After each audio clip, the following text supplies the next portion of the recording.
Ready to start. Wow, I can hear myself echoing. Awesome. All right, well, thank you. Wow, fairly packed house for security compliance automation session. I thought it was going to be probably one of the worst titles of the entire summit, but thanks for coming out. I am Matt Micene. I'm a solution architect for a public sector partner. If you want to tweet nasty things at me during the session, that's Cleverbeard. That's my Twitter handle. If you want to make fun of my GitHub repos, that's NZWolfen. I will have some content. It's actually already out there. Yeah, sure. It's moving. All right. Better? Cool. Not so much annoying noise. So there is a repo out there, RH Summit 15 on my GitHub repository for some of the scripts and other things we'll talk about today. I do work in the public sector, so I currently work with branches of the U.S. military, U.S. federal civilian government, intelligence communities, work with higher education, so there's obviously all sorts of regulatory and compliance issues with all of those folks. I've also worked in healthcare. I've worked with PCI compliance DSS for credit cards. I've worked in online shops. I've worked with all sorts of ridiculously amounts of things that you guys now know are all compliance issues and security regimes, and I'm not going to talk about those because it's all kind of boring. What I do want to say about these sorts of guidelines and regulations, though, is that security in and of itself is not a binary concept, right? You're not secure or not secure. It's kind of like Schrodinger's cat. You don't know unless you look in the box. As soon as you look away from the box, you still don't know. And these sorts of guidelines used appropriately, your HIPAAs, your FISMAs, all those sorts of regulatory bodies, all the guidelines and catalogs we'll talk about, those really should be used to provide context. Context to provide risk management for what it is that your organization, your agency, your business decides security means for you, right? It should be different. But these things can give you a framework that will provide you some context and something then to give you control measures that you can actually measure whether or not you're complying with what you said your risk statement is. In fact, there are certain environments I've worked in where you can actually comply by not doing a single thing at all. Waivers are fun, right? I comply by, I don't care. The other reason that I decided to do this particular talk, these are some bits and pieces from this year's data breach incident, right? So we are looking now in an environment where pwn to publish is under 30 days on average according to the 2014 report. 2015 report, 2014 data, right? So we are now getting these 0 days. They're coming faster and more furious than they have before. So we need to do these things quicker in order to actually get some of these early things caught. We have less response time than we normally would. But it's the second thing that actually bothers me more, right? When they looked at all of the actual exploits that were reported and what the primary leading CVE was and the report date of that CVE, over 90% of data breaches came from stuff that was more than a year old. More than a year old. In fact, apparently maybe CVEs are like wine. You know, we've got good vintages. 2010, 2011 were really good vintages for CVEs. They accounted for over 70 individual reported exploits for each year. 2007 was a particularly good one because over 90 individual exploits were CVEs reported in 2007 that are still active on systems today, right? Dr. Shuvakin, who if you've been doing security for any length of time, you probably know who Anton Shuvakin is. He was talking about the 14 PCI report specifically. And I agree with him here is that I think a lot of this problem is still the fact that our patch management systems, our actual vulnerability scanning capabilities are not very well automated, right? Our vendors should have, within reasonable amounts of time, patches available for these sorts of things, right? There's no excuse for any of us to have systems that have vulnerabilities that are 8+ years old as viable targets, right?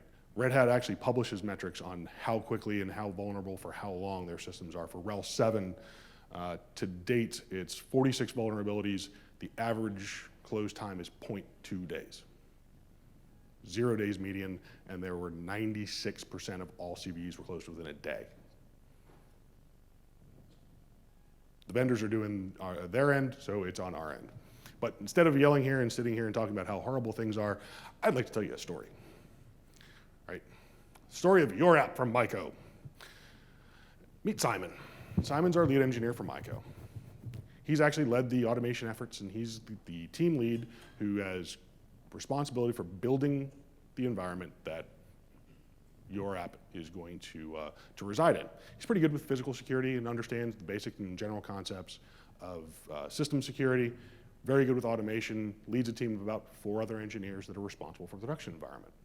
But unfortunately, Myco's new app is not just going to revolutionize the industry, it's also going to change the way that their internal data center works. This is one of the biggest applications that they've ever taken on. It touches a lot of things. It's going to collect a lot of new information, and it's going to collect a lot of new data about their customers, what they're doing, where they're spending money, all sorts of other things. Which means that Simon's going to run into a brand new problem with his security. He's going to run into some sort of regulation. He knows that there's going to be personal information that they're collecting about their customers. He's never had to deal with a regulatory environment where certain types of data are protected and mandated by law. He hasn't had to deal with various different kinds of controls and things that list all the rationales and particular potential things they may want to do. And some of these guidelines that come down from some of the various different entities, from the internet and other standard bodies, you know, they will help him marry the two, but there's another issue. The environment that we currently live in when it comes to our speed to notice patches. It's no longer the issue where we're reading about these things on dark reading or security focus or bug track well before our CEOs are telling us that we need to patch the Linux boxes because code red is bad. Yeah, we've all been there, right? New York Times had an article online within 48 hours. New York Times, of shell shock. Very well read, very well encapsulated the problem, very, very, very well organized.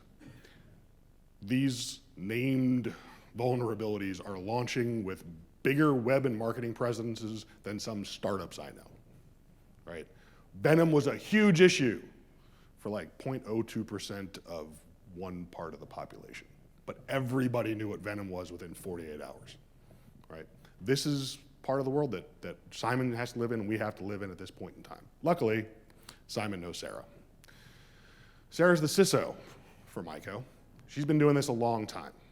She understands and has all of these regulations down. Her team is responsible for shredding those documents, turning those catalogs and controls into something that is actually actionable by the various different teams and helping the business unit understand what the risk is, where they need to protect things and where they don't. What makes sense to spend money, where it doesn't. Unfortunately, in this case, they haven't actually engaged Sarah's team yet on your app. So she's a little behind the 8 ball. However, because she's done this for a while, she's got her handy dandy spreadsheet that we all know, love, and hate. So they sit down and they take an initial swag, right? Based on what Simon knows about the systems, there's about 35 new systems that are going to be coming into play with the new app. Sarah's got about 250 controls that are common, that are probably going to apply to things she already knows that the application is going to be doing. There's going to be about 50 of those controls off the top of her head that are going to need some sort of local policy mandate. Things like password control lengths, what kind of hashes are we using, timeouts, logins, those sorts of things. Pretty sure that only the new Your App systems are going to be in scope, so we're limited to that 35 systems, and we are getting brought in late. There is also going to be, in some way, shape, or form, some sort of audit requirements, right? There's always some sort of audit requirements. We can't just sit there and say, yep, we got it, did a thing, and Sarah goes, good. No. There's going to be somebody coming up there that they're going to have some sort of reporting regime. Something is going to happen on an annual basis, not just at build time.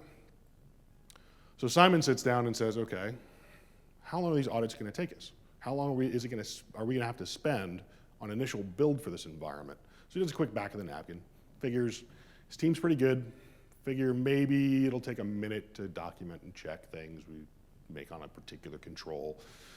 So we 45 controls, 35 systems. All right, so it's gonna take us about 18 days.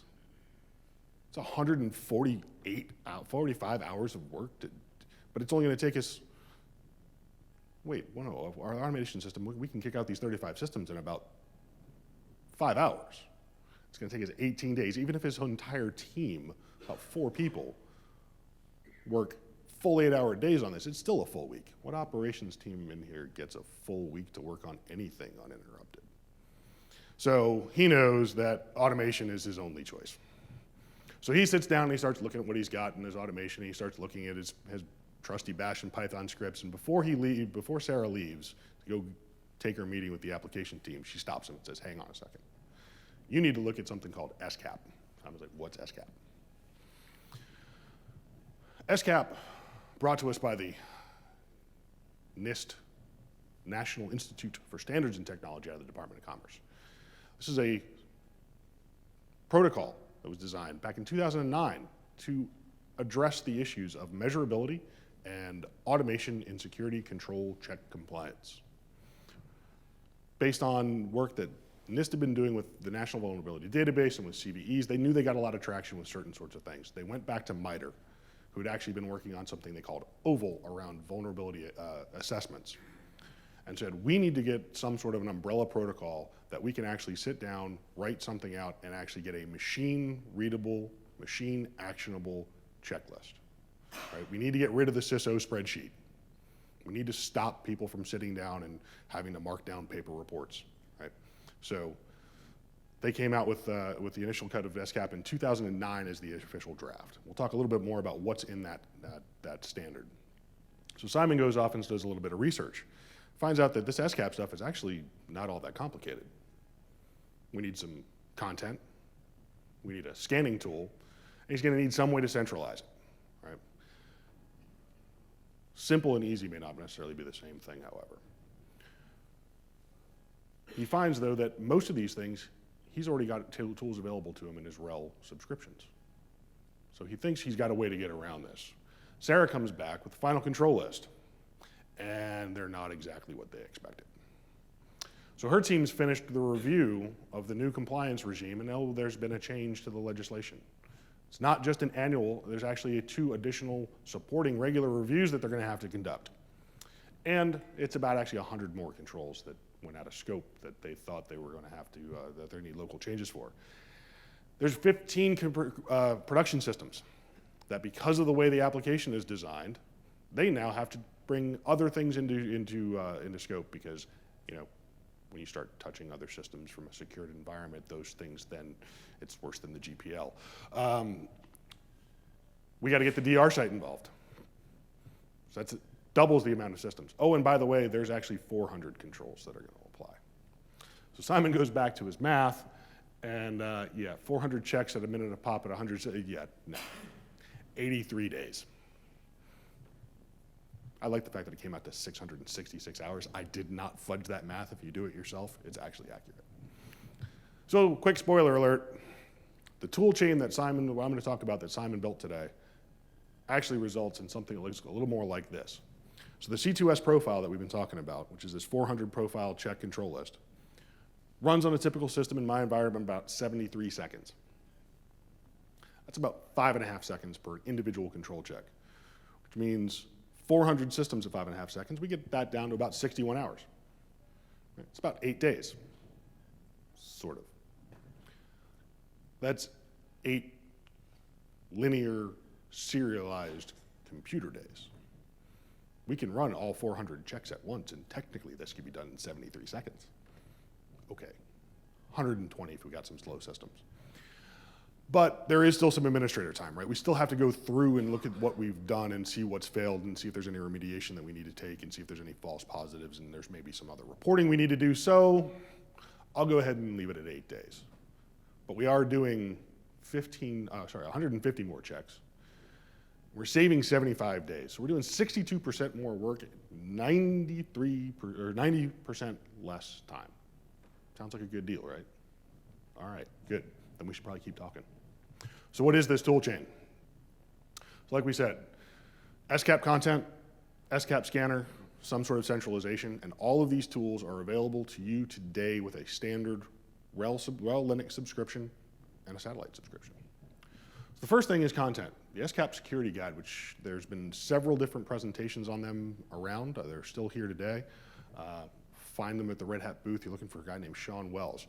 This is one of the upstream authoritative sites for how Red Hat presents and builds content. I'm not going to go too much into it.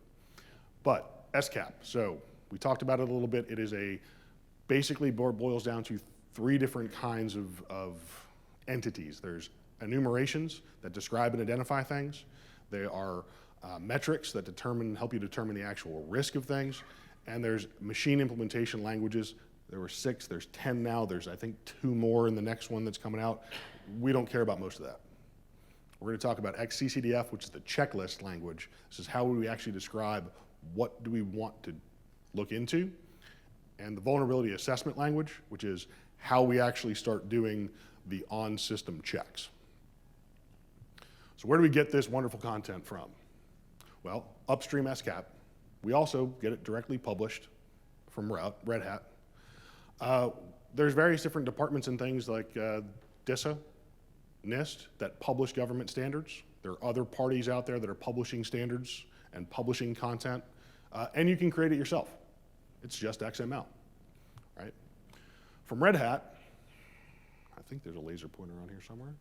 There is. So we've got a couple of different things, right? There's an OpenSCAP content project and the SCAP security guide. These are actual guidance and baselines in the appropriate format. There's also a couple other tools on here when we start talking about OpenSCAP. That's our scanner that we'll talk about in a minute. There's also another source of information from Red Hat. The product security team actually publishes OVAL and XCCDF content for every single RHSA that's a security alert for all of their products. So every time a CVE gets published, not only are they giving you those nice scripts that you can find in the customer portal, they're actually publishing OVAL checklist content so you can scan your systems and make sure that all of your CVEs, and there's a giant tarball that goes back to 2007, I think. It's got almost every CVE ever published in any version of RHEL. So you can get these, you can download these from the security data feed as well and make those available. So how do we modify it, right? We'll start with those of us who are familiar with XML and have the ability to edit files, right? The basic baseline of XCCDF is a profile. Profile is made up of 2 different things, a rule and a value. A rule is what exactly is it that we're checking, right? We have something that we want to say, we want to make sure that passwords have a particular hash used when stored, right? The value is what is that hash that we want to use. Fairly simple, straightforward. And a profile is then just made up of rule after rule after rule after rule after rule. And for certain things, we then have default selector values that we can say, we want that to be SHA-512, and we want passwords to expire every 90 days, and we want 3 attempts at lockout, all those sorts of things. So it's a rule, and then it's a section of values. This is a bit of an eye chart, so hopefully it's still readable. Doesn't turn out too badly. The basic profile, we've got the name of the profile. This is an identification tag. This is what's actually used by the scanner and by you to tell what profile we're actually going to use. And there's some human readable stuff, right? There's a title, there's a description, and it's XML, right? So open and close tags. Pretty simple on the basic profile. Next is what we talked about. This is an actual selected rule, right? So these in particular, it's the name of the rule, and then whether or not it's actually turned on or turned off. You can actually inherit profiles. So if something is turned on in a profile, you can actually create a new profile and then turn selected to false, and that will stop the scanner from actually trying to execute that check. And then, like I said, we've got these refined values, and these are the defaults that we're going to then set for the values that we saw. XCCDF profile, very simple. So this is our full checklist of what we think our security stance should look like on a particular system. Shiny? Good. The rule in and of itself is the actual check, right? So we get a machine name, we get a human name in the title and the ID. We get a longer description.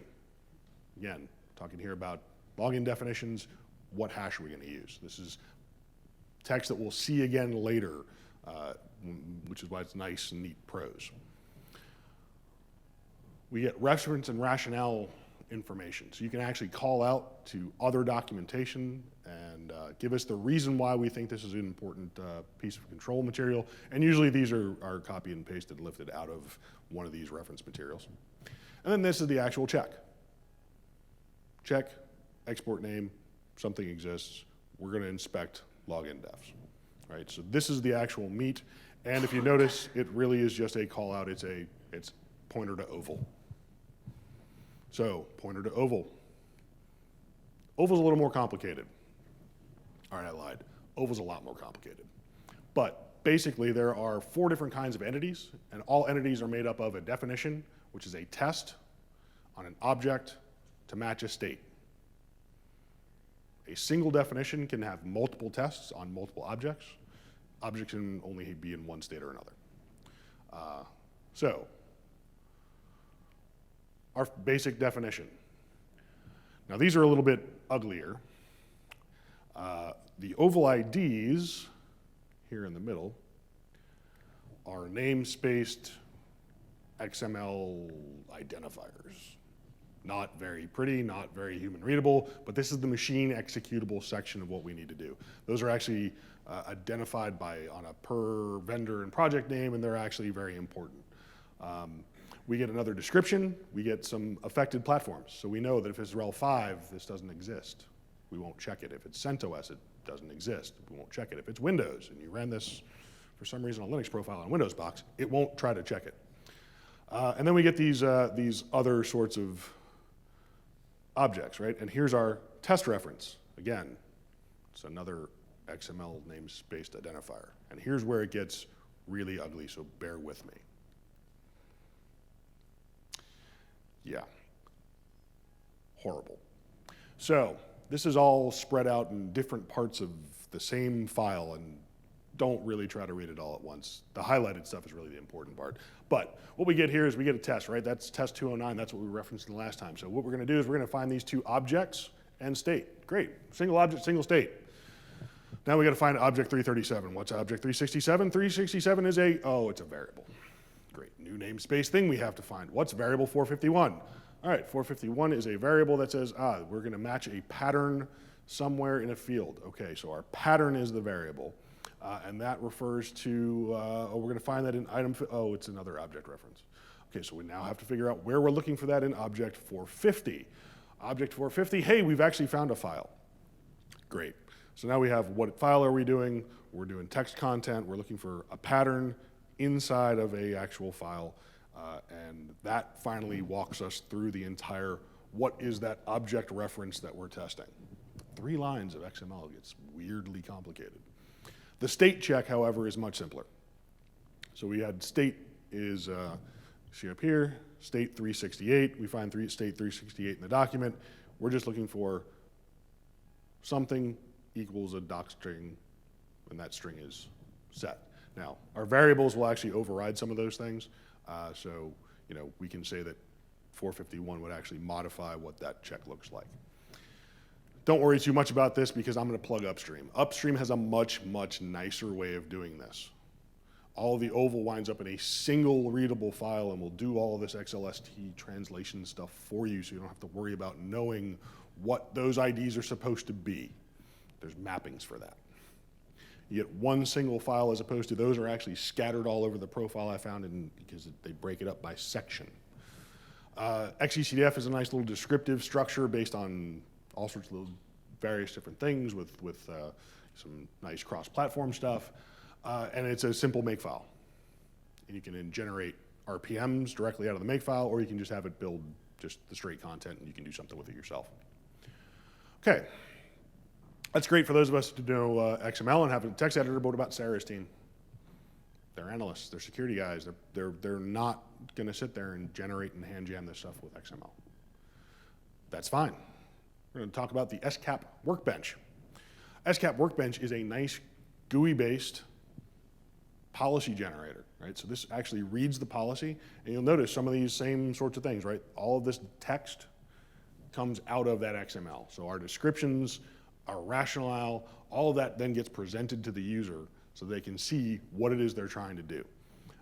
All of the values that were selected and everything that we've got that we can say, we can turn off and on these values, we can change defaults, all of those get presented to the user in a nice GUI format. Now I said this is included in RHEL, it's in Linux, it's in Workstation, you can just go ahead and install it. Upstream actually has a OS X and a Windows binary. So your analysts don't have to have Linux in order to modify content. This will spit out two things. Either you can spit out an RPM if you've got the right tooling, if you're on a Linux box, or it'll just save what's called a tailoring file.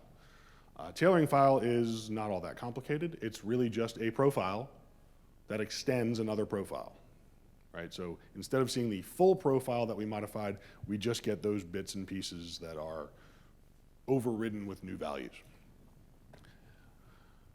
So we have our content. We know how to modify it. We know how to change our profiles. We know how to customize it for our environment. Next thing we need to do is we actually need to scan something. The other half of that project is OpenSCAP. That's the name of the scanner. Also available, as you saw in the earlier slides. Already available in RHEL. It's also validated. So this is they've gone through with a third-party lab certified by NIST, gone through all of the pain and suffering that they do with a lot of other products, and certified that OpenSCAP does what it's supposed to do. Seems kind of silly that you'd certify something that it does what it says on the label. But for those of us who work in the government and for those of us who work with auditors, having something that actually does what it says it's going to do is kind of important. So for those people, a lot of these, if you go back to this list of SCAP certified products, there are a lot of really, really expensive, really, really, really complicated, really bad tools from other vendors. And then there's OSCAP.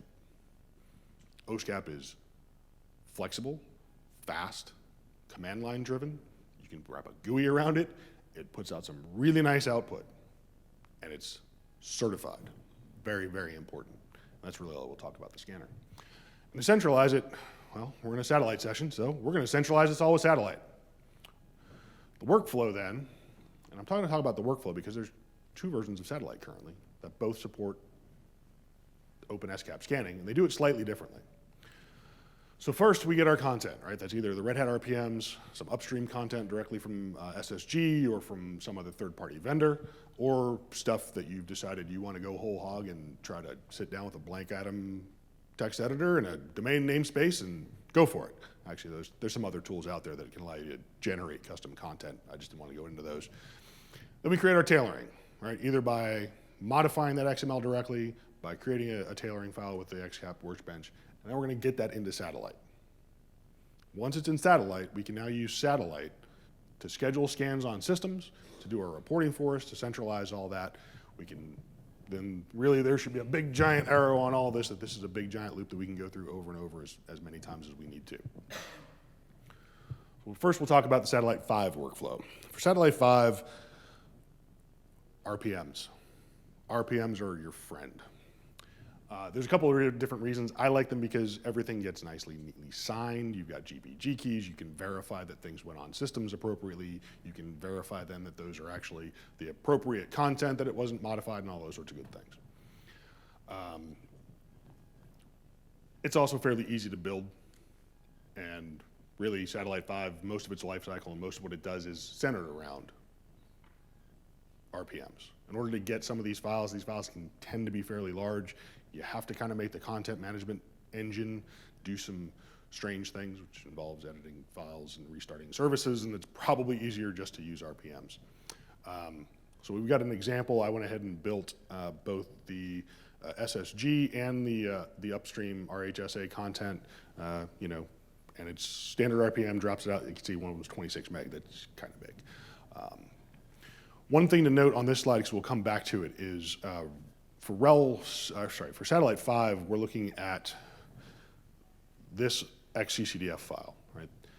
So the XCCDF and the oval are separate. You see a -ds. There's a data stream format that came out in 1.2, which is really just a namespaced version of those two files jammed into one file. We'll use those later on. So once we've got our content up and we've got it on a host, very simple GUI. We get a new tab on our hosts. Everyone here, satellite users, gets what this tab is. So this is the basic system management tab. We've drilled into a particular single system. There's an audit tab. We simply tell it what command line arguments. We're telling it what profile we're going to use and tailoring file, which kind of trailed off the end. And then where our XECDF is, and folks who know Satellite 5, you schedule on a no sooner than date. So whenever this pulls, no sooner than XYZ, it'll go ahead and do it. One thing to note about this is that you can't pass every single command line that OSCAP supports through the GUI. They've turned off certain ones that are dangerous, like -- remediation. Don't do that. You can, it's fun, but I don't recommend automating -- remediation. It will fix things, whether you like it or not. So once you've got a scan done, you get these nice little tabular results. So the XECDF legend follows the standard XECDF result types for every particular type of check, right? There's a couple of different answers, right? Not applicable is that one where we saw it's not an affected platform. Not selected is something that we turned off. Not checked is usually a problem. It's for some reason the oval didn't actually work, but it's not necessarily an error. It's really kind of an odd little duck. And then of course you get an overall compliance score based on weighted to how many checks were there that were actually selected and how many did you pass. That's your compliance. They did have a little idea what the math looks like down there for what your compliance score looks like. Drilling in, then you get all the details on any particular rule set that you selected, what its state was, those sorts of things. You can also diff results between runs. So if you have a state change, you can tell what it was on the last run. You also then can go out to the top level satellite audit tab, not on the individual system, but at the top level, and you can actually diff against any scan. As long as you know the scan ID, it doesn't even have to be the same system. So you can compare two systems that are supposed to be the same and say, whoa, one of our database systems is not in compliance and doesn't look like its friend. So there's a couple of defaults you are going to want to change. Detailed SCAP files is all actually about results files, and those also can be fairly big. There are a bunch of XML and HTML reports, and you're going to want, and then I turn on deletion. Now that's going to be part of your compliance regime. Those, you may have a requirement to turn that off and make sure that no one can delete an SCAP result. Even if you accidentally ran it on a Tuesday and you didn't mean to, sometimes having an immutable audit trail is better than, with mistakes, is better than being able to go in and randomly delete things. So I turned it on here and make sure that the SCAP, the upload size is kind of big. One of the reasons that you do that is then you get this nice detailed report. This detailed report is what natively gets spit out by OSCAP. Again, we get the same sort of scanning bar, we get the same sort of compliance result, but we've got a little more visual tabulature on what's passed, what's failed, and instead of getting some of the machine names, and you actually get the titles for what the various different vulnerabilities were, and if you drill into those, you actually get a little bit more of the rationale and other things that were available inside the XECDF content and the OVAL content on what these things mean and how remediation might work if that's there. You can also still scan with groups in System Set Manager if you're used to System Set Manager. We get the same sort of thing. We've got a selected set of systems. Looks very much like the individual systems, but you notice at the bottom, it tells you what the targeted systems are, and it tells you whether or not they're capable of running an SCAP scan. This really just means is, did you install spacewalk-OSCAP on the client? That's really all it takes for the client is, we've got OSCAP installed, we've got our RPM for our content installed, and spacewalk-OSCAP is installed. If you pick systems that don't have them, don't worry, it just won't run the scan. It's pretty smart. We can also do advanced searches for particular things, right? So this is in particular, this is the initial shell shock CVE. There were several that followed in the 26 minutes later. And we can do things like we've got a specific CVE that we know there's a rule for. We want to make sure for this I'm checking to see what's failed. And I've got a particular date range because I know when we applied patches to the system last that should have these, and we want all systems, and I want the actual scans, not the individual results. And lo and behold, somebody built something with a vulnerable image, because that happens. Sir? That's all saved scans. So these are things that are currently in the database that it knows about. It's running through existing results to see what's going on. So you can look for particular passes, fails, CVEs. It's a pretty much open field. So you can put anything in that box that you want that you know is going to be found in a scan somewhere, right? And we see this is registered afterward, and it's failed on 2 accounts. So we can actually go back and say, we can start looking for these things failed, this is bad. But Matt, you said this was about automation. Yes, I know, it's Satellite 5. Automation is all through the GUI. So the API, the wonderful, wonderful API that all of us who have Satellite 5 know and love. It's actually really, really simple. So this is where the GitHub content comes in. I've put out some pretty rudimentary, fairly bad Python scripts to get you guys started that'll scan a host or a group of hosts. And essentially, it really is one line. You tell it what the ID is of the system, and you give it those same sorts of parameters that we had before, right? So you can now schedule this with cron, you can schedule it with some other job task manager. If you're using some other device or some other system, like say Ansible for doing other sorts of deployments, you can then say, let's go ahead and rush out and throw our application up there, and oh yeah, by the way, when we're done with our playbook, let's go ahead and schedule a scan. That way we can make sure that nothing changed between start to finish of any sort of remediation by then turning back and getting our system of record and saying, I made changes on the system, do a new SCAP scan. All right, Satellite 6. Questions so far on Satellite 5? Does the scan require remote execution enabled? No. No, you don't have to have remote execution enabled specifically because it's not running, it's not sending one of those bash style system calls out to the system. The OSCAP scanner call works specifically on that one package. Unless I'm wrong. Okay, good. All right, so Satellite 6. Satellite 6 has a very different workflow. This is coming in 6.1. 6.1 is going to be GA'd sometime in the next month-ish or so, Q3. So, Satellite 6.1. It is, right, 6.1 is currently in beta right now. A lot of this stuff is from the beta content, from the screenshots, and it's coming.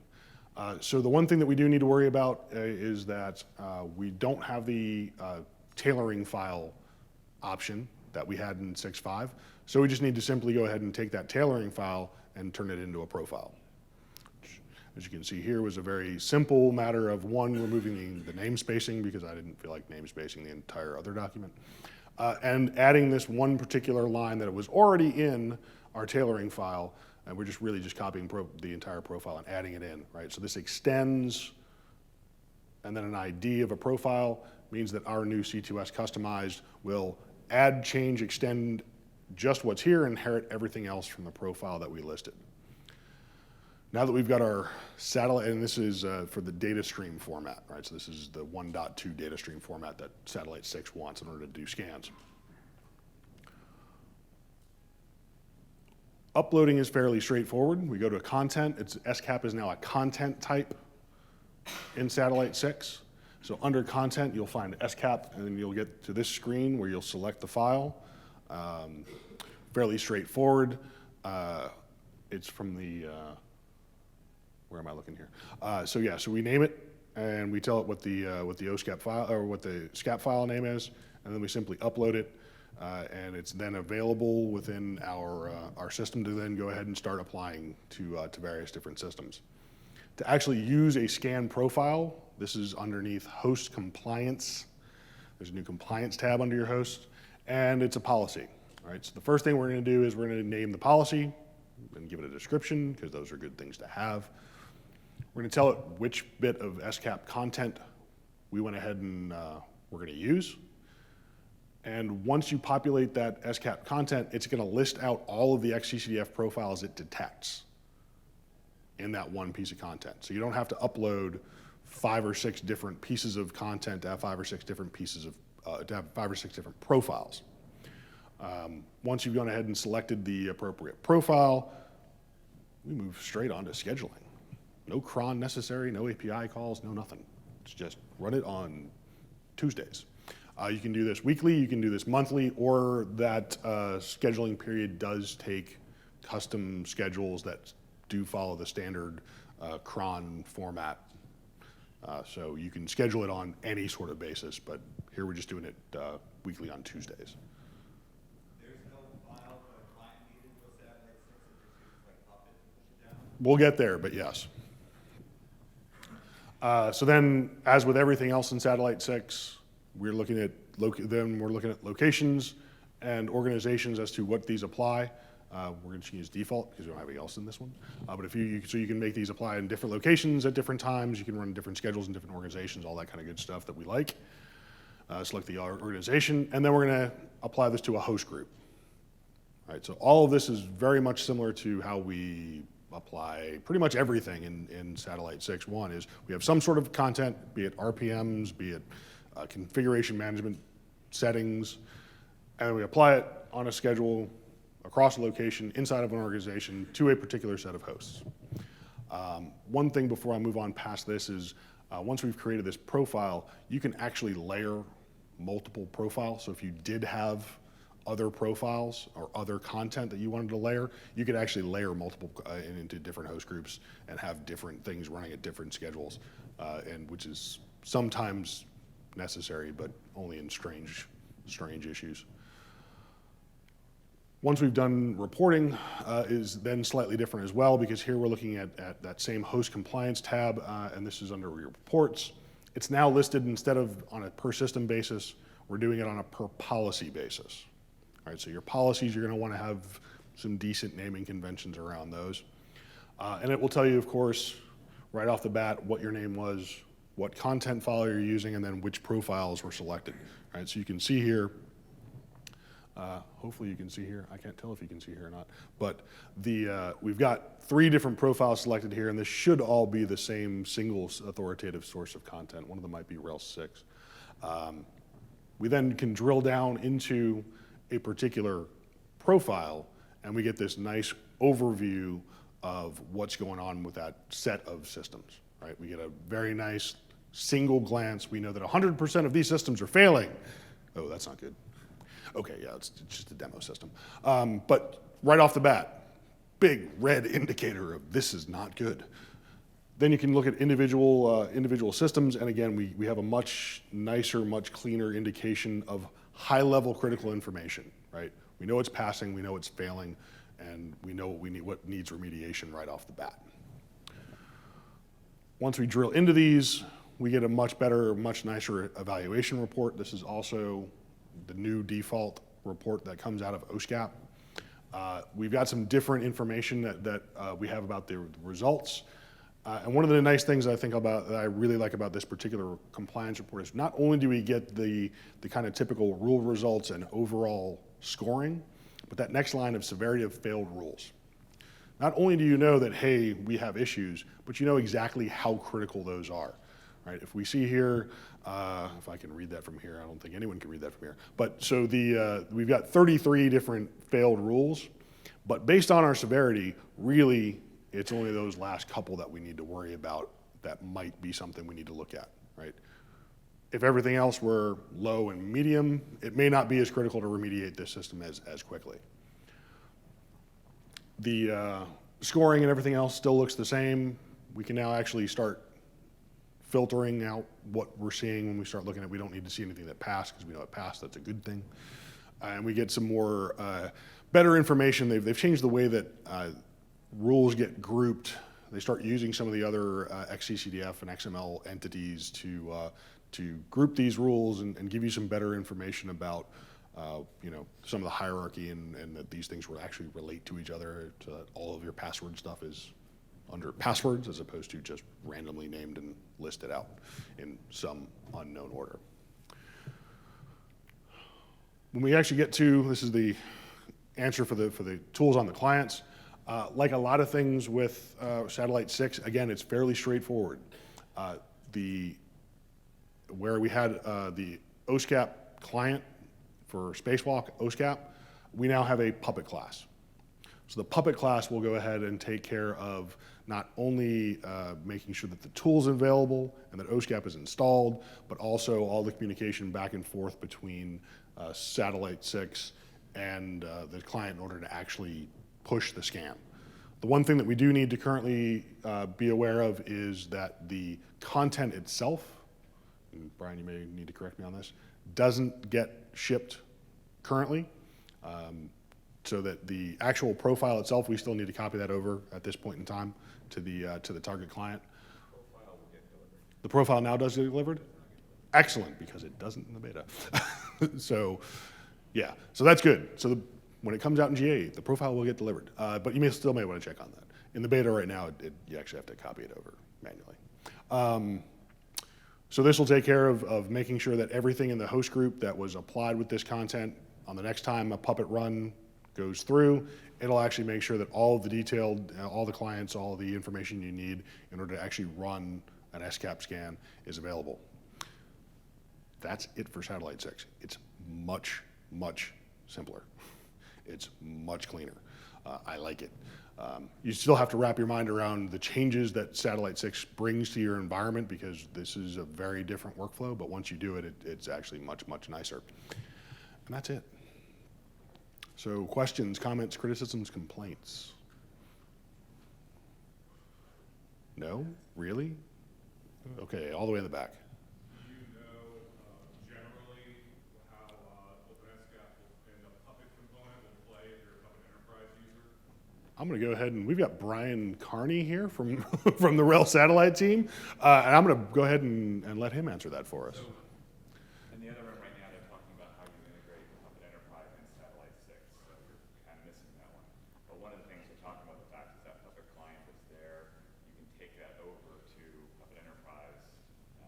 You got to set up a couple things in there so that when the Puppet class comes down, if you're going by policy, because basically where you select a policy there, you might have to replicate that in the higher database on the other side, but it should work. We're still flushing that details out a little bit, which is why I'm dancing a little bit, but it's just a Puppet class. Great. There was another question. Yes. Can you use OpenSCAP and all those files to do remediation when you build the system? Yes. So when we talk about OpenSCAP, so there's two ways to do remediation using OpenSCAP. There's the safer way, which is to use the generate fix command set. So it's actually a subset of commands that will go ahead and, based on a result file, spit out a bash script for what it knows how to fix. Those are generally better to use because, one, they're customized to a result set, and two, you can actually take a look at it and say, ooh, no, don't do that that way, or those sorts of things. So you can generate those on a result and then go ahead and push it, or you can do it the fun way. The fun way is to just go ahead and run it on the command line, and where we had all those dash dash profile and all the other things that you would want to run, you throw dash dash remediate at it. And I did that on a system, and it works. It locked me out. Because you have to be really, really careful that what you actually ran and what you actually put together in your tailoring profile is what you really need to have happen on the system. One of the other tricks as you're building content, you may or may not have noticed, there's a button in the SCAP workbench that says scan. You can actually scan a remote system directly from the SCAP workbench tool. So if you're generating content and you're doing testing and you've got a test system that you can run scans against to make sure that it's passing in the right ways and it's failing in the right ways, you can be much, much, much better about the fact that you're going to not have false positives that you might lock yourself out of. So remediation is coming. Remediation content still needs coverage. So if people are interested, the SCAP security guide group is an upstream open source group where they do all the remediation, all the content build. There's, I think, 5 or 6 different profiles for REL being built. They're working on JBoss, they're working on OpenStack, they're working on Rev, they're working on all sorts of things. So use that switch at your own risk. Yes. If you're not a public shop, instead use a different configuration management like Ansible, Mhm. how would you deliver the content so that they're for the scan? So it depends on, so for Satellite 5, the way that I do it is I deliver it the same way. I have got for those, for anything that's custom, I just use a custom security channel. And then for anything else, like the SCAP stuff that's already in the mainstream channel, I just let it go ahead and let it pull that way. The only thing you have to worry about when you're doing those sorts of things is whether or not the machine that is doing your deployments has the spacewalk. There's a particular set of tools that needs in order to actually be able to talk back to a satellite server when you're not on the satellite server. So there's a particular RPM you have to worry about putting on, say, the Ansible master host. But aside from that, it's all fairly straightforward. And I'd say, still deliver the content via Satellite 5 or Satellite 6 so that we know that it's in the right place, and we let the right system do what it's doing, and then that way we're not trying to cross the streams, and some other content management system might be trying to manage something that's placed by an RPM or something along those lines. Yes, sir. How does the GUI, are we talking about for satellite? Oh, right. Yeah, so if you're in SCAP Workbench and you hit scan, it'll ask you for SSH credentials. Yeah. Is it possible to manually run a scan on a host and submit the report to satellite?